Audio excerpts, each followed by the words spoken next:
Hi, it's Wednesday. Welcome on in. And tonight we're going to talk about intermittent fasting. So I'll just wait for you guys to gather, but welcome on in. Hi, Mweia. And I'm going to try to pin my topic as always. We're going to have a nice chat about something that's become quite a fad. And I had to dive a bit deeper because more and more people kept coming in the office already on some form of a fast. And it's important to understand, right? So we're going to get started. Pin my comment. Welcome on in. I hope everyone had a good day today. I'm kind of looking forward to the weekend so much. Sometimes after a long weekend, the week after tends to be a bit more challenging. But welcome. And tonight we're talking about intermittent fasting. We do have Mweia Elias of Empower Nutrition in the audience here, and she'll chime in and hopefully correct me when I say things that are a bit off, because there is some evolution happening right now in terms of how we approach our diets, and it's important to understand what makes sense. So welcome, and again, thank you for your time. Hi, Mweia.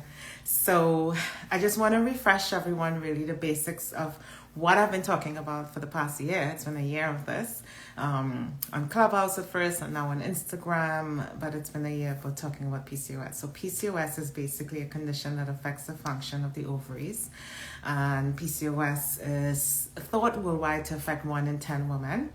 We at Azalea, we're working on a local study based on women here that I see in Trinidad, and the 1 in 10 numbers that they talk about the world population, I really see it more frequently in that. And our study is pointing towards in the Caribbean. If I think about it, we're looking at least 1 in every 3 to 4 women are impacted by this.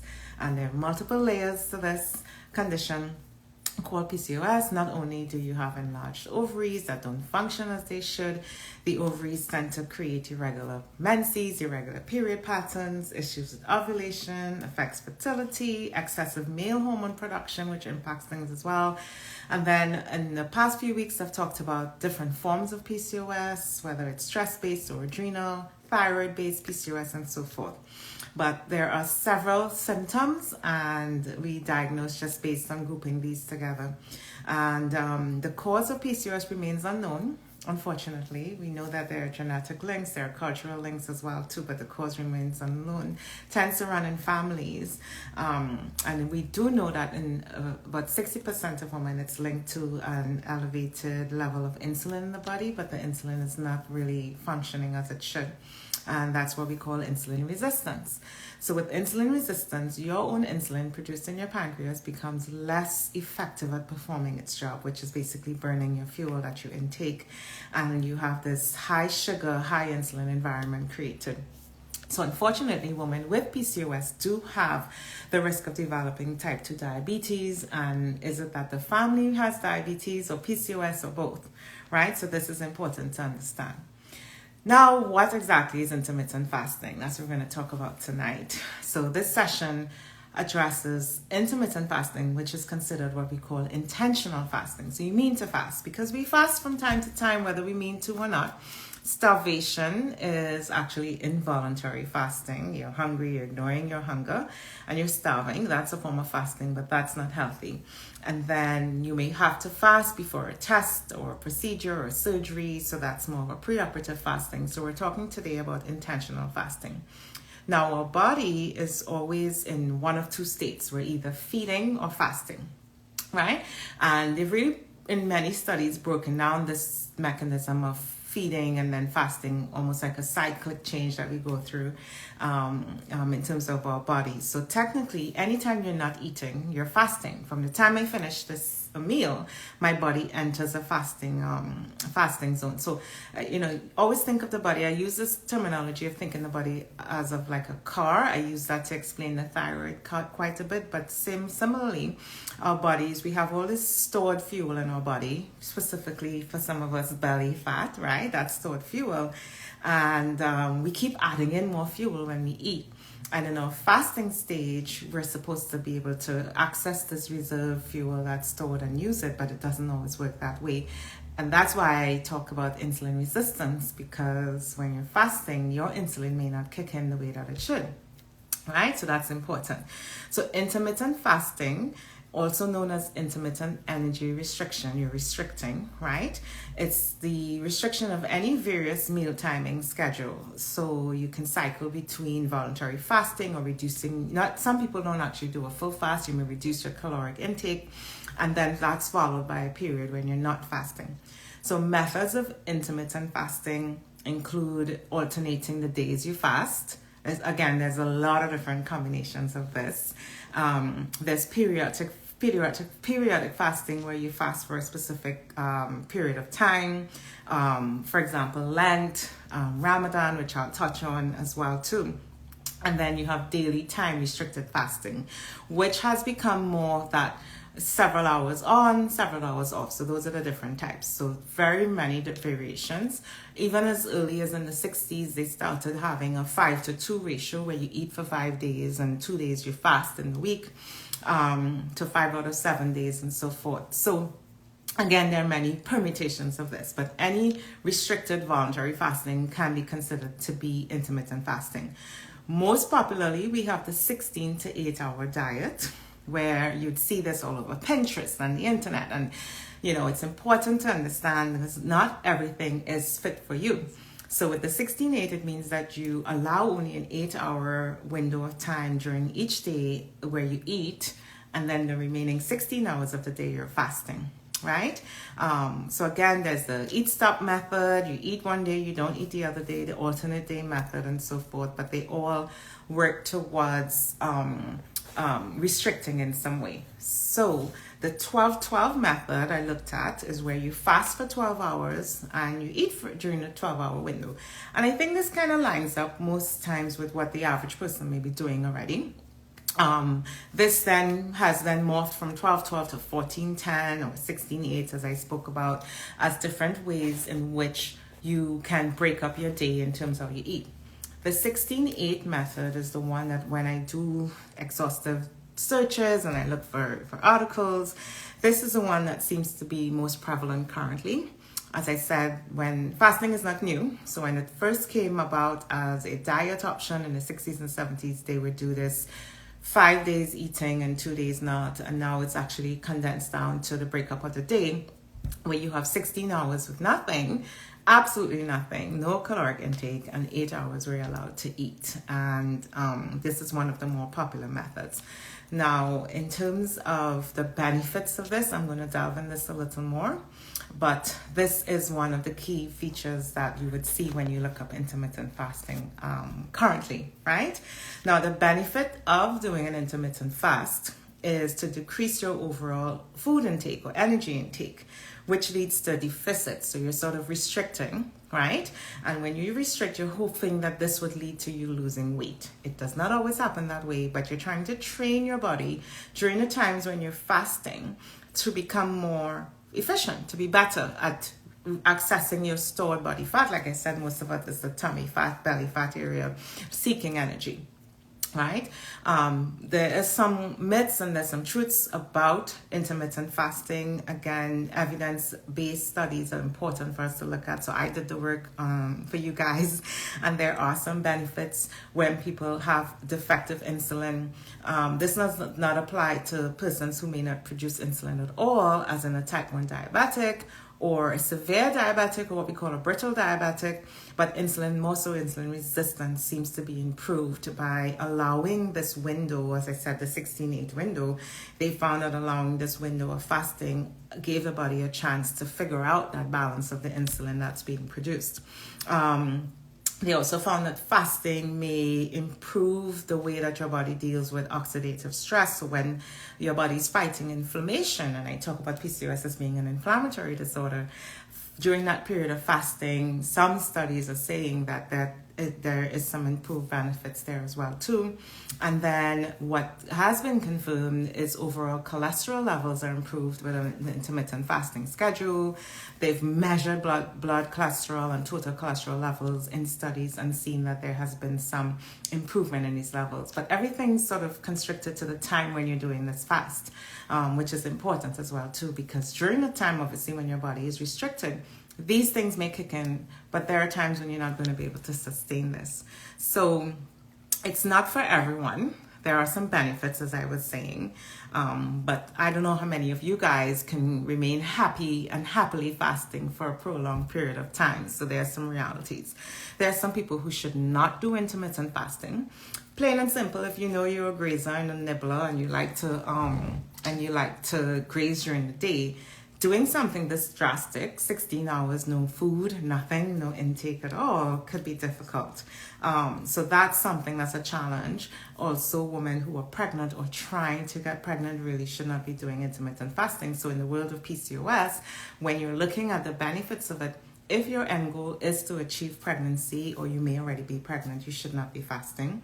Anyone who's breastfeeding should not be fasting either.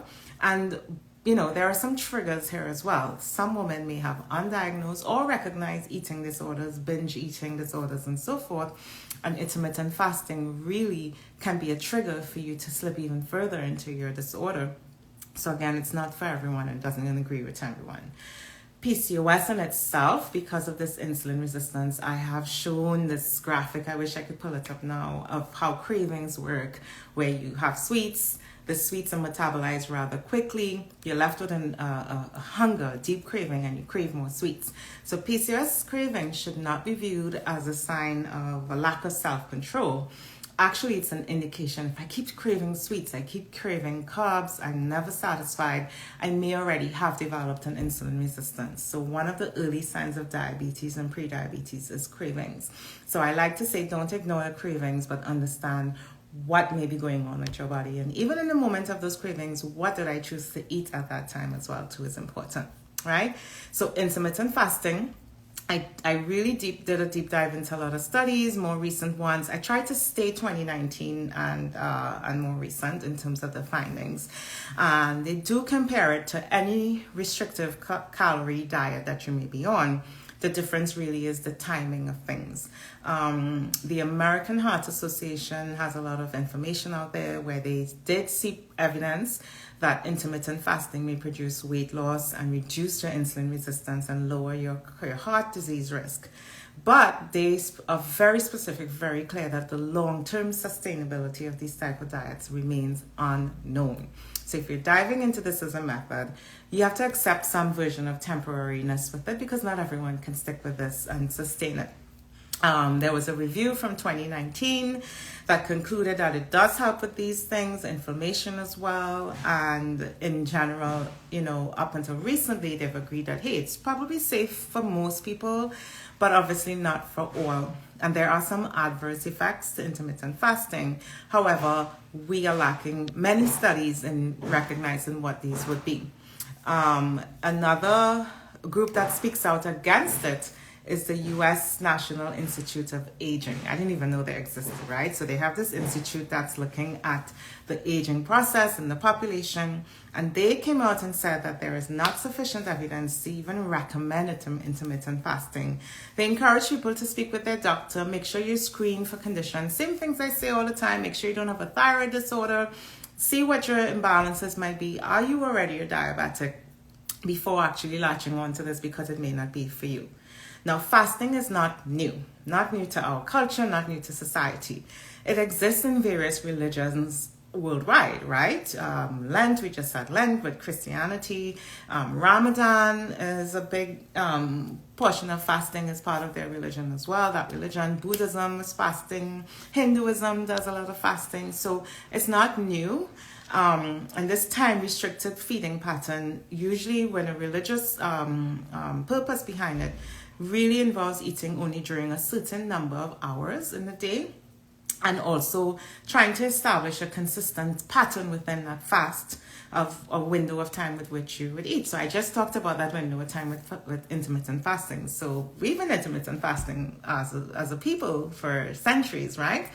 Now, there are some nuances. So I spoke about the alternate day fasting, which is rather hard. That's like hardcore. So you actually allow 24 hours as a fast day in between your feast days. So it's feast day, fast day.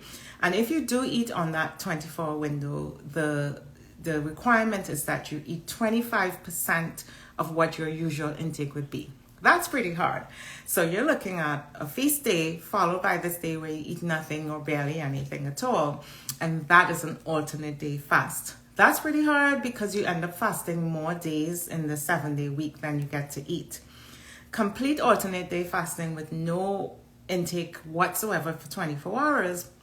Really what they found with those is that you end up binging on the days when you eat your feast day, which is not the greatest either, right? Periodic fasting, which is similar to what would be done in a religious fast, is where you have whole day fasting and then there are windows or blocks of hours in the day when you're allowed to eat. And what should be happening is also the types of food when you're fasting and so forth for a religious purpose.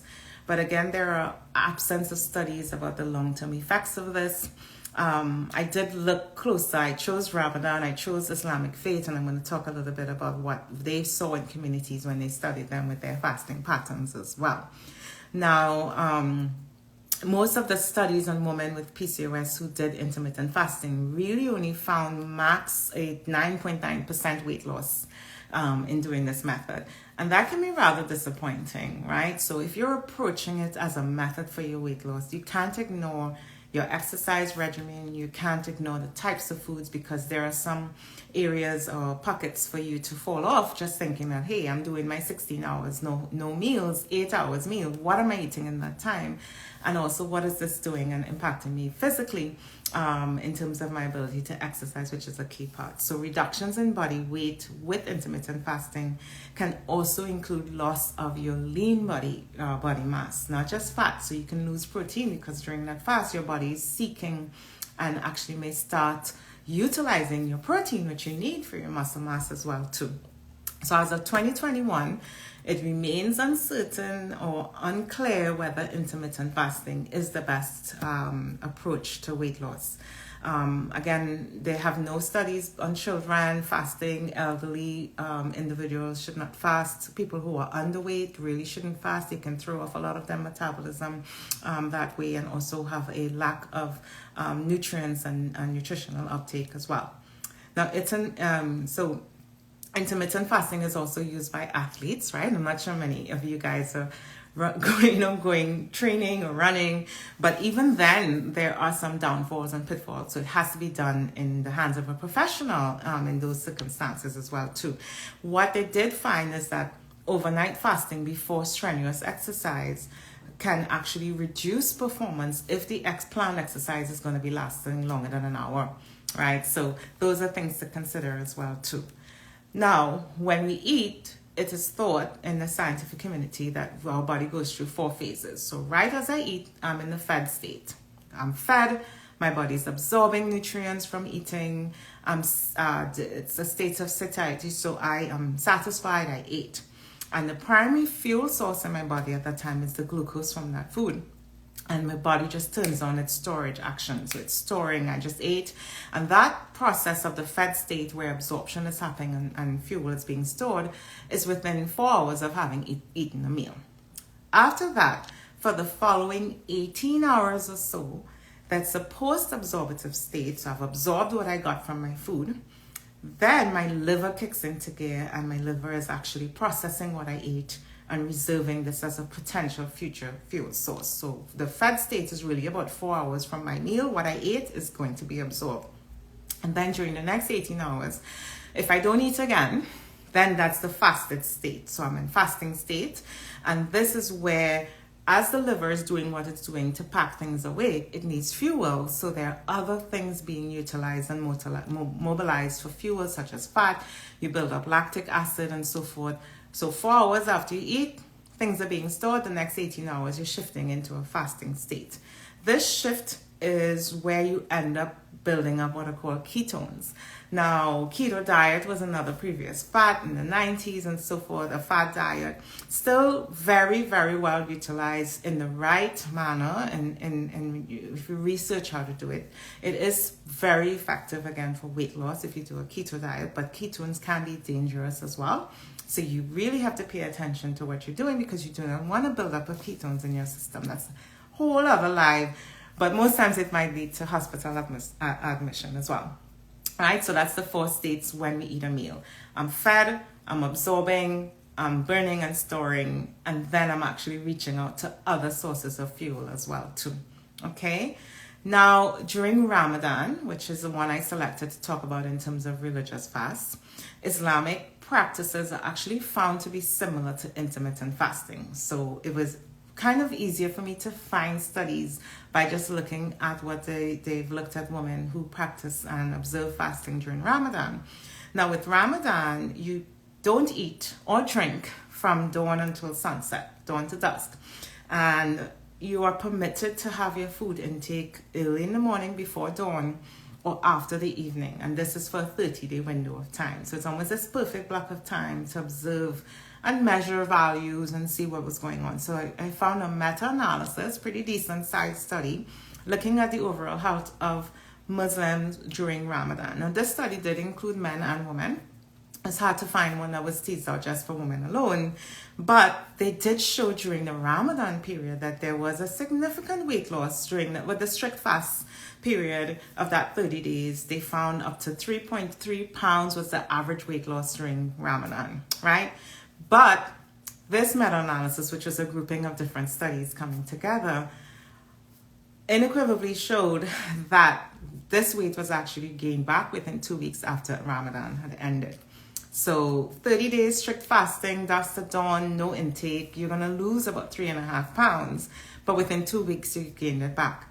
So they concluded that Ramadan provides an opportunity to lose weight if you have a structured, consistent modification to your lifestyle choices, but that consistency is necessary even beyond that, because the rebound, the yo-yo as I call it, was proven that, hey, after Ramadan, people would regain this weight. And Ramadan closely sort of mimics intermittent fasting as well in terms of some of the time-based restrictions that are there. Right? Now, this study that I talked about was from 2020. They also did see a drop in cholesterol levels in people who were observing Ramadan as well too. But again, the negative effects was there for diabetics who had severe hypoglycemia. Restrictive diets also, they found that they were lacking certain nutrients as well too during this fasting period. And they've long concluded that Mweia is chiming in. She says, I've seen Trinis tend to gain weight during Ramadan. Yes. And I worked in a very Muslim community in South Brooklyn for several years as well too. And I would see it. I would see the weight drop. I would see the weight come back as well too. So consistency is the main point there when they look at these studies. And people who are mentally incapable of fasting, physically disabled, elderly, diabetics, and pregnant women and children are exempt from fasting as well too. Now in the US, the American Diabetic Association found evidence that there is some safety with intermittent fasting if it's done right. But again, they do not recommend it for diabetics, type 2 or type 1 diabetics. And they said that there should be a discussion with your healthcare provider. The Institute of Aging, as I said before, which I just realized there was such a thing, they were like, actually on the intermittent fasting, they don't see long-term benefits to it, especially as adults are getting older, because you might be missing out on some nutrients that you need. In New Zealand, they said that they saw some benefits to energy-restrictive diets, and some people may find it easier to stick to it, but if you are unable to tolerate that hunger, they actually found that it led to low energy, lightheadedness, poor mental functioning. And on that note, this cannot be a healthy option for you. In the UK, they really looked at the 5-2 diet, which came all the way from the 1960s and 70s, where they would eat regular for 5 days and then they had their 2 fasting day. And the UK, the NHS expressed concern about more and more promotional material and magazines taking on this intermittent fasting, sort of pushing it out there, but it's not for everyone. And they showed that the commercials and ads that started coming out for intermittent fasting, which show them eating high calorie foods, hamburgers and chips, as you can binge eat on the days when you're not fasting. And the implication was that if you fast for 2 days a week, you can eat as much junk as you want and on the remaining 5 days, which is not good at all. Right? So as of 2019, there was increased interest in intermittent fasting, leading to all of these commercials and promises and these packages and meal packages and so forth. Without really knowing your key core issues, this can be dangerous. So these companies were criticized for that. So you can't really look too far on social media without seeing these type of images. Now, I don't know her. I question that it's the same person at first, but some people achieve this type of weight loss. It takes time. It takes, Avian says, burgers, yes. It takes dedication. But the question here is not to always believe the hype, because we have no proof that this was not a surgically induced weight loss, which some women do benefit from. But here you are going through commercials and fads that are advertising this without really knowing the validity of it. And at the same time, I just feel like most women with PCOS who struggle with insulin resistance, who struggle with obesity, are tired of fads and spending your money and having a lot of temporary results. So any woman with PCOS may get wary over time of advertisements that are sort of promising magic, right? And magic jelly beans as well. So if you are, on the intermittent fasting pathway, it's important to visit your doctor, be screened, check your thyroid. Am I already a pre-diabetic? Should I be on medications to help me as opposed to restricting? Am I affecting my glucose levels negatively throughout the course of the day without knowing it? And also, in terms of your results, that's important as well too. So I'll be honest, I myself have made some very firm statements speaking out against intermittent fasting over the years, and then I had to I would tell them, don't do it, you have PCOS, no fasting. But then I started seeing more benefits being publicized, and I started saying, okay, fine, but give it a time limit. Have a concrete approach to how you're going to do this. Speak with a professional. Get a dietitian and nutritionist to help you through this. And you must see satisfactory results, and you cannot be actually impacting your health negatively by trying this as well too. And you cannot forget to exercise. And if you're fasting for 16 hours straight and eating for the next 8, where's your exercise in there? Right? Nicole says the hype, shake my head, no eating after 6, which is so difficult. Is it effective? So I'm going to delve into that. And although intermittent fasting might not be the right solution for every woman with PCOS, that no eating after 6, intermittent fasting, the next question is, well, if you're not eating after 6, when are you next going to eat, right? So the timing of that is important. And I broke down the fact that there's 12-12, 14-10, 16-8. There's all these permutations of how you can do intermittent fasting. The 16-8 is always now recently the one that's more prevalent. There are more studies based on the 12-12 fasting. So if you don't eat after 6, that means by 6 a.m. you're up and you're having your breakfast as well too. So the timing of it is important for it to be effective, right? Women suffering from broader fertility issues, ovulation issues should not fast. Your stress hormone levels will be rising if you're fasting, because that's a form of stress on your body. So if you're trying to conceive, if you're not ovulating, then fasting is not recommended for you. People with blood sugar issues, blood sugar elevations, which can also plummet as well too, should not fast. And I don't recommend fasting while you're on your period. That's another added stress to your body at that point in time as well too. So I don't recommend fasting while you're on your period as best possible. Now, if you're going to try intermittent fasting, make sure that the vast majority of time that you're fasting, your fasting window is actually when you're sleeping. I'll say that one more time. if you're going to try intermittent fasting, you really should make sure that the vast majority of time that you spend fasting is also the time that you spend sleeping, right? And for most people doing intermittent fasting, you try not to eat within 2 hours of going, less than 2 hours of going to sleep. So you don't want to go to sleep hungry and then you're going to be fasting for the next 16 hours. So that's where you set a window of time. I'm going to go to bed at 10, so I'm not going to eat dinner before 8 p.m. So I have my dinner between that 2 hour window before I go to bed. For some of us, that's quite an adjustment, but that's one of the key things that they've pointed out. If you do have insulin resistance, this again may not be for you, because people with diabetes, people with insulin resistance really should try to eat within half an hour of waking up. I just talked about sleep as the fasting period. So if you have already a pre-existing insulin issue, you may not want to wake up and not eat again for the next 12 hours or whatever that window maps out to be. And then if you're going to try intermittent fasting, you have to avoid overeating during your eating window. So here you are 8 hours in the day to get all your meals into 8 hours. That's a setup to overeat. That's a setup to binge eat. That's a setup to eat the wrong things as well too. Right? So that's important. Now, in terms of, let me skip forward just a little bit here. Depending on the type of intermittent fasting, that overeat that I speak about, you can end up in that 8 hour window having too much glucose entering the bloodstream, and your already potentially inefficient insulin could result in larger bumps in your blood glucose levels, which puts an increased strain on your pancreas and more insulin resistance. So that's why PCOS, intermittent fasting, we still need to screen and make sure we're doing the right thing for you.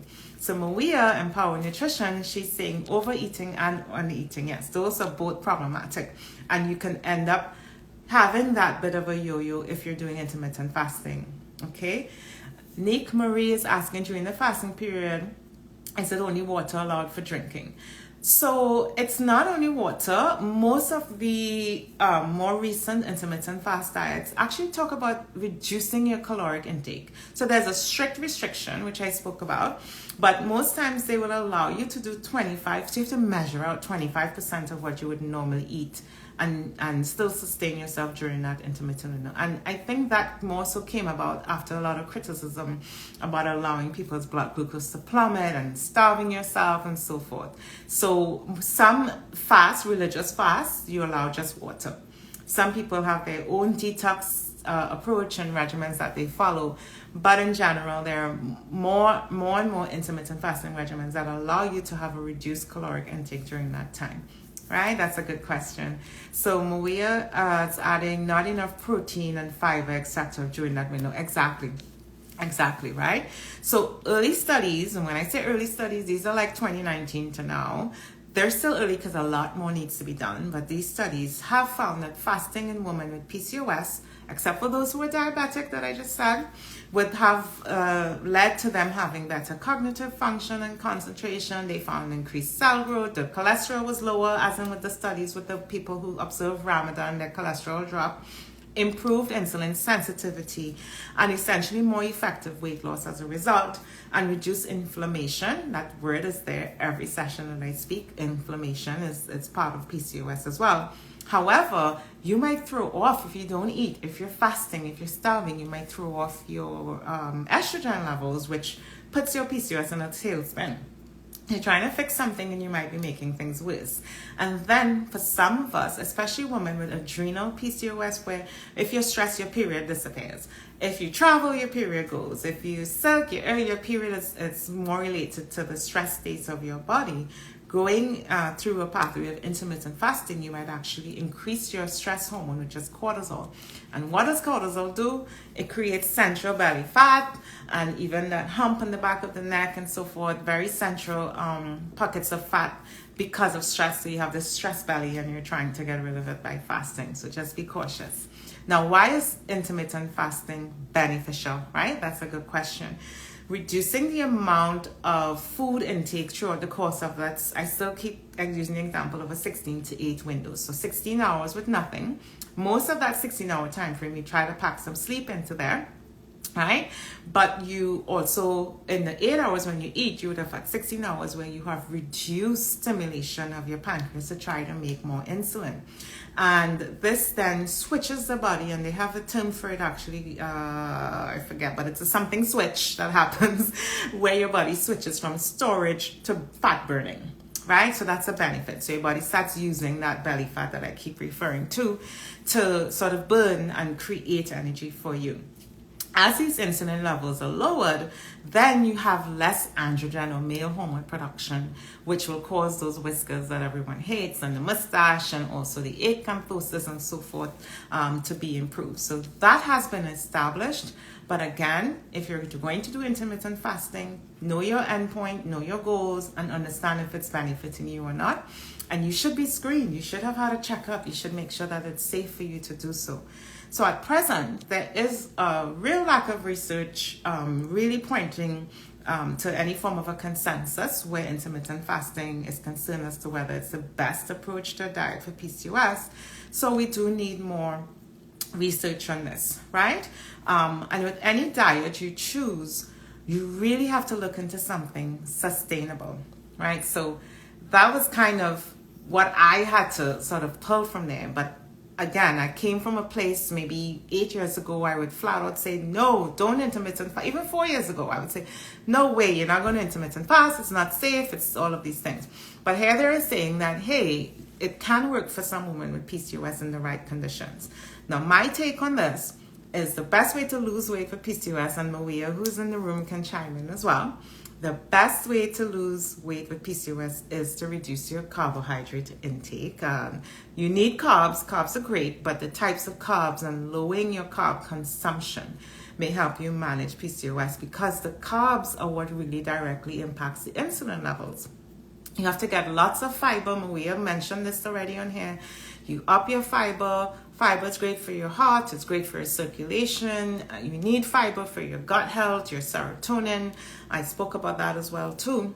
And that even links back to things like women with PCOS getting frequent yeast infections and vaginal issues and so forth. So fiber, and then eating enough protein.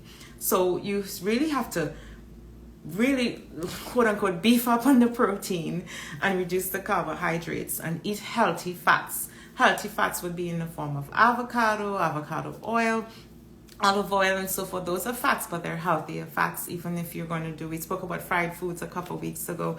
Again, the vehicle in which you package your foods is important as well. Practicing mindful eating. Am I hungry or am I bored? Am I hungry or am I eating to satisfy something else that's happened to me today? Am I hungry or am I depressed, or am I hungry? Am I anxious? So mindful eating and understanding even the basics. Like sometimes you feel like you're hungry, but you're actually thirsty. Did you drink enough water today? Those are the things that I stress more so. Again, not knocking intermittent fasting. There are some evidence coming out that it's beneficial, but also these are basics that practicing mindful eating and your protein and fiber intake should outrank your carbohydrate intake. And limit processed foods and added sugars. Anything that you rip open in a package that's designed to sit on a shelf for the next 15 years is probably not good for you with PCOS. And these things may promote inflammation, especially sugar. And the eating is an issue. Restriction that's unnecessary, where there's different forms of fasting, as I said when we began, but starving is a form of fasting that's unhealthy for you. So don't undereat. Long-term calorie restriction slows your metabolism, right? And although calorie restriction will lead to some weight loss in the short term, over time your body's going to adapt. So over time your body is going to say, oh, okay, so she only gets, 500 calories a day. Then you end up reducing the number of calories you burn, and there's a cycle of regaining the weight as well too, right? So eating too few calories is not recommended. That's under eating, and that can negatively impact your hormones that control your appetite as well too, right? So next in charge is saying thickening of the uterus, inflammation, hormones, PCOS, and diet. Yes, he's summarizing everything basically there. And absolutely, the diet is linked to that, the type of diet that promotes inflammation as well too. And the thickening of the uterine lining, as you mentioned, is important. I met someone this evening in the clinic that I was working at. She hasn't had a period since May 2021. We got her on a scale. She was curious to know her weight. She was 298 pounds today, and had no period since. So my spidey senses went up. I'm like, oh my God, she's 34, no period in a year. She's crossed 300 pounds. She is a setup for uterine cancer. And it may not happen at 34 for her, maybe in 4 years or maybe by 40. But that lining that's thickened, that's not being shed because she's not ovulating, will sit around and become a problem. So that's a concern. And this again all links back to what the nutritional choices are. Also, in addition to the type of nutrition and the timing of eating and not only eating, is to exercise, right? Exercise regularly. It's been well accepted as a strategy for weight loss. And with intermittent fasting, there might be the lack of zeal and energy, you know. So you have to look out for those things if you're doing fasting. Do you even have energy to put a good workout in? That's an important thing to monitor as well. Specifically, weight training. Weight training has been shown to help women with PCOS. There was a study with 45 women with PCOS in it, and they were doing weights 3 times for the week. It's manageable. And after 4 months, they found that these women had lost belly fat and gained lean body mass, while also simultaneously dropping their testosterone and male hormone levels, and their sugar levels were better balanced. So weight training is important.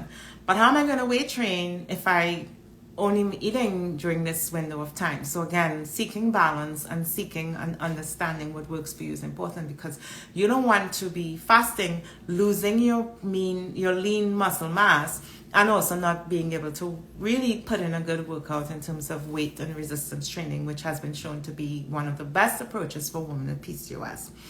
If you have PCOS, you also may suffer and experience sleep disturbances, more of that PMS zone that I would have talked about in the past, excessive daytime sleepiness, sleep apnea, right? Especially those of us who snore, and insomnia has been linked to that again too. So sleep is increasingly acknowledged to be central to your health, and poor sleep is linked to obesity. Not maybe, not could be, it is absolutely linked to obesity. So studies in healthy adults suggest that actually having stable, set, good total sleep time can improve your chances of losing weight as well too. Lack of sleep stresses the body. Cortisol hormone that I spoke about is produced in large amounts, and that is a storage hormone, and your insulin resistance coupled in there. So you have to focus on reducing stress and also in working out as well too. So Shady.Connell is saying, time to pick up my dumbbells. Yes, please pick them up. Weight and resistance training is important as well with PCOS. Now, the other thing to consider is using supplements, right? So if you're doing intermittent fasting, your plate is full of all the good carbs and the healthy fats and the fiber and all the protein that you need. You still will have some benefits in using supplements.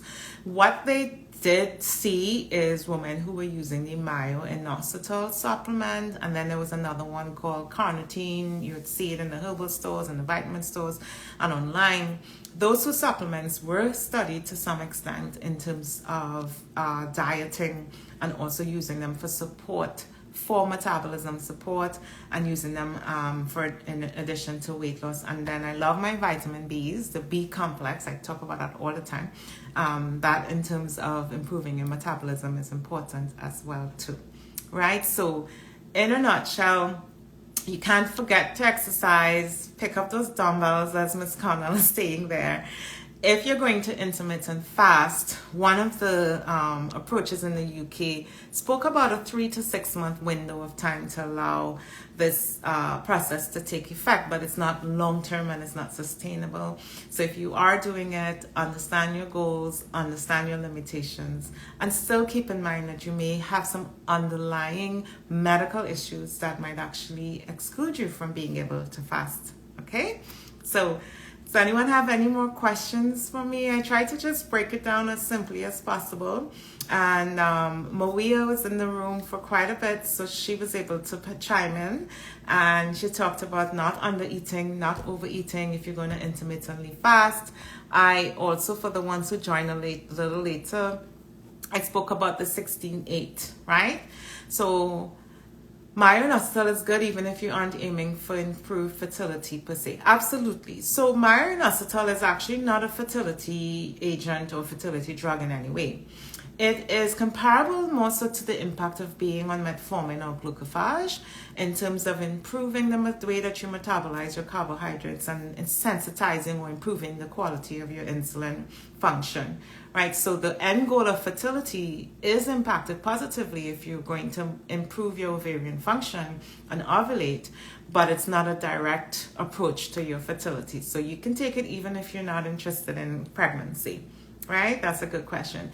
So Avi is asking, is juicing a form of fasting? It is a restrictive, I'm aware if you're still in the room, you can chime in, but it is a restrictive approach to your nutrition if you're just juicing.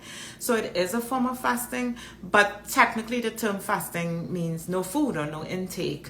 So it's more of a restrictive approach, the juicing. But if you are juicing, and I didn't actually delve into studies based on juicing, but if you are juicing, you also have to understand that there are some nutrients you may not be getting enough of. And again, if you're juicing, you're still looking for your fiber intake. You're still looking for what you're going to juice to get those nutrients there as well too, and continue to use supplements during that time to support your vitamin B complexes. So Blossom Accessories, hi, you're asking what vitamin B do you recommend? I recommend all. There's B2, there's B4, B5, B6, there's 8, 9. I did a session a few months back just solely on the Bs. And what's important to know about the Bs, and the B12 is a big one where PCOS is concerned, is the Bs tend to work better as a unit. So if I'm taking just B5, which is niacin, or just B6, or just B12, if I combine them, they actually function together better as a unit. So that's why you probably want to get B complex, right? So Angelique is asking, hi, good night, lovely session, thank you. About the inositol, is there a particular one that you would recommend? Well, there are so many brands, just if you jump on Amazon and type inositol. So what I always talk about with supplements, because many of them, or even most inositol brands, are not actually regulated or FDA scrutinized in any way. So if you're looking to purchase inositol, you're looking at the key ingredients, and it's either inositol D or Mweia Elias, which are sort of branches of the same substance. So what you would want to do is read reviews about the brand, because without FDA approval for a lot of supplements, you're looking at the brand, right? Read reviews. The ones that are garbage, people will talk out about it. The ones that are more reputable is where you want to stick. And with any supplement, you want to make sure it's safe for you to take. You want to make sure there's no interaction with other things that you might be on. And always look for an endpoint, as I keep saying. What am I taking this for, and is it working? 3 months out, I've been on this supplement for 3 months. What's different? Are my periods better? Is my skin better? What am I accomplishing here? And that's important as well too. Right? So Riri for London Direct is saying, you're welcome, Avi. Thank you. Wow, I never knew that. Thanks for the info. That's what I'm here for, my dear. Now, muscle loss is related to PCOS or just inactivity? The answer is both, Nicole. PCOS, muscle loss is not a direct link, but inactivity, you will have muscle or body mass being replaced by fat, body fat percentage being replaced. So yeah, there is a link there as well, which is why strength training and resistance training is important. Now, Miss Connell is saying, I couldn't find any pharmacies in the South that have inositol. I'll probably go to Amazon for real. Yeah. So one of the places I was selling it that I found during the pandemic was actually GNC. And I don't know, they had it on the shelf and then it was gone. So there's some inconsistencies for so many reasons. There was a pandemic, things being off the shelf, on the shelf. So it's one of those things where, yeah, if you're able to purchase online, you might have a better chance of getting the item. And then I'm a big fan of reading your reviews. Read those reviews. You know, the squeaky wheel makes the most noise. So people who've had bad experiences with some of these brands, you want to read those reviews as well too. Okay, you're welcome, Angelique. So if there are any more questions, you can certainly post them up under the live. I'm going to post this afterwards. I really enjoy just giving this information. I do spend the time that you guys may not have to look at the studies, see what the facts are showing as opposed to whether something is a fad or not. And yes, intermittent fasting seems to be an option.